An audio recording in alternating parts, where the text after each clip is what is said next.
¿Cómo están, amigos? Luego de 2 semanas de un huracán, Helene, afectar la península de Florida y además todo lo que es el Golfo de México, tenemos un nuevo huracán de categoría muy extrema que podría ser uno de los más devastadores de este año y por supuesto de la historia. Ahí estamos frente a lo que es Milton. Vean la dimensión que tiene, el tamaño que tiene este huracán que prácticamente abarca todo el Golfo de México. Ustedes se preguntarán por qué se están formando tantos huracanes ahí. Uno, porque claramente tenemos temperaturas del océano que frecuentemente en esa zona del planeta son muy cálidas, muy cerca del Ecuador, muy cerca de la línea del Ecuador, sectores que reciben todo el año, independiente de la estación que tengamos la estación del año, sea otoño, primavera, invierno o verano, reciben mucha inyección de radiación, por lo tanto estamos hablando de los océanos más cálidos del mundo. Pero últimamente además el Golfo de México ha sido uno de los océanos que se ha calentado más a nivel mundial, producto también de la absorción de gases de efecto invernadero, y ahí está un poco la explicación. El huracán necesita su energía. ¿Cuál es su energía? La liberación de calor latente que tienen los océanos, por lo tanto ahí está un poco la razón. En este momento Milton está en categoría 4, estuvo en categoría 5, bajó un poco, se degradó a categoría 4, pero igualmente son vientos muy pero muy intensos, bordeando los 200 km por hora. Está afectando principalmente lo que es México, Mérida y también algo a Playa del Carmen. ¿Cuál va a ser la trayectoria que va a seguir y cuándo va a llegar a Florida? Que es justamente a lo mejor la preocupación que tienen más hoy los chilenos por vacaciones, o por muchos también que viven allá, o por personas también que sigan este canal de YouTube y estén viviendo en toda la costa que tiene, por ejemplo, Florida, tanto la costa oeste como también la costa este, y también, por supuesto, lo que es Miami. El huracán que tuvimos anteriormente, Helene, hizo esta trayectoria. Partió en el Golfo de México, cruzó por México, pasó por Playa del Carmen, luego giró, se metió en todo lo que es la costa oeste de Estados Unidos y luego ingresó al continente, terminando finalmente, como ingresa al continente, pierde la fuerza porque no tiene la inyección de energía necesaria que son los océanos y se degrada finalmente en el continente. Démosle play justamente a esto para ir viendo cómo va a evolucionar y cuándo podría llegar, por ejemplo, a Miami y a todo lo que es Florida, que es un poco la preocupación. Ahí vemos cómo comienza a avanzar, llega también con una parte de su pared a Playa del Carmen, por lo tanto deberían tener igualmente vientos importantes, marejadas, ciclónicas que se conocen. Luego sigue avanzando en el Golfo de México y acá se espera que pueda volver a ser un huracán categoría 5. Ojo, categoría 5, hablamos de vientos sobre los 250 km por hora.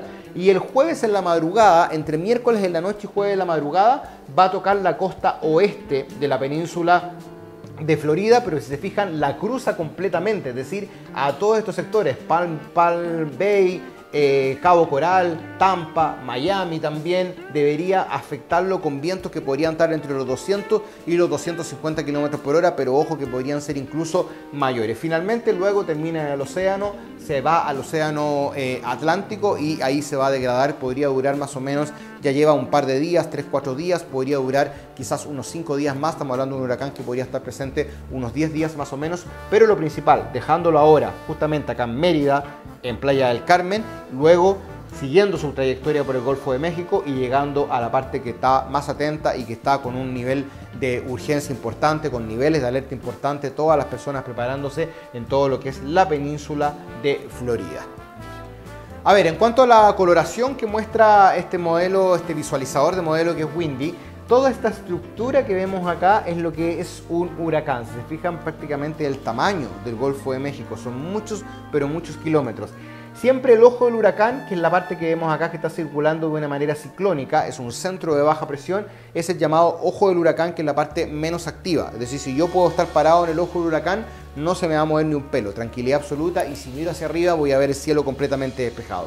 El tema es cómo llegas a pararte al ojo del huracán, porque para pararte en él tienes que recorrer las paredes, salvo que ingreses por arriba. A veces aeronaves que investigan, que monitorean este tipo de fenómenos, justamente hacen ingreso por arriba y ahí no tienen afectación. Pero si yo cruzo todas estas paredes, que finalmente es lo que está pasando, cuando el huracán llega, las paredes son finalmente las que tocan primero los sectores, como Mérida, Playa del Carmen y luego Florida, son donde tenemos la mayor intensidad. Siempre las paredes más cercanas son las que van a tener mayor intensidad. ¿A qué me refiero con intensidad? Vientos, si es categoría 4 sobre 200, si es categoría 5 sobre 250 km por hora. Precipitaciones, que a veces es muy difícil medirlas, porque como son vientos tan importantes, la precipitación no cae de arriba para abajo como necesitamos para que la mida el instrumento llamado pluviómetro. Van moviendo el océano, tanto el viento como el centro de baja presión, por lo tanto marejadas que conocemos como marejadas ciclónicas, que pueden claramente inundar algunos sectores. También tormenta eléctrica y granizos. Siempre las paredes más cercanas van a ser las que van a tener esa mayor actividad, y a medida que me voy alejando del ojo del huracán vamos teniendo paredes que van teniendo menor intensidad en todas estas variables.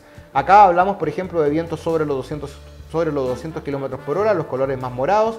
Ya el color más rojo habla de 100, 150 km por hora, y las paredes más externas hablan de 50 a 80 km por hora más o menos de viento. Como les decía, hasta ahora está en categoría 4. Es muy probable que cuando ya tome nuevamente Golfo de México se recargue de la energía que hay acá, del calor que tiene este gran océano que se ha calentado últimamente, alcance categoría 5 y pueda golpear la costa norteamericana, la costa de Florida, con categoría 5, siendo uno de los huracanes junto a Helene más intensos de este año y quizás probablemente de la historia. Hay que hacer una diferencia. El huracán no es un fenómeno que está producido por el cambio climático. Los huracanes siempre han existido, hay que ser súper claro ahí, y justo también. ¿Cuál es la diferencia? La diferencia es que en los últimos 8 años hemos tenido gran parte de los huracanes categoría 4, categoría 5. ¿Por qué en los últimos 8 años? Si es un fenómeno que ha existido prácticamente siempre en la historia, ¿ya? Y ahí viene un poco la diferencia. ¿El huracán es un fenómeno generado por el cambio climático? No. ¿Es un fenómeno que se ha potenciado por el calentamiento global y por el cambio climático? Yo creo que esa respuesta es sí. Es decir, este año tuvimos el primer huracán categoría 4-5 a fines de junio y a fines de julio. ¿Cuál es lo llamativo de eso? Que nunca en la historia había ocurrido. Siempre los huracanes categoría 4-5 ocurren en agosto, septiembre, octubre. ¿Por qué? Porque es el momento en que estos océanos tienen su mayor calentamiento. Entonces, ¿qué queríamos decir con esto? Que los océanos están cada vez más calientes, cada vez más cálidos. ¿Por qué? Porque el océano es un gran absorbedor de gases de efecto invernadero. Se absorbe gases de efecto invernadero y se le produce algo muy parecido a lo que le pasa al aire. Un efecto invernadero, se calientan más y ahí está la energía necesaria. Es como que yo de 93 me pasé a 97 octanos rápidamente, cargué más el combustible del vehículo, tengo más fuerza, por lo tanto son estos fenómenos más devastadores también.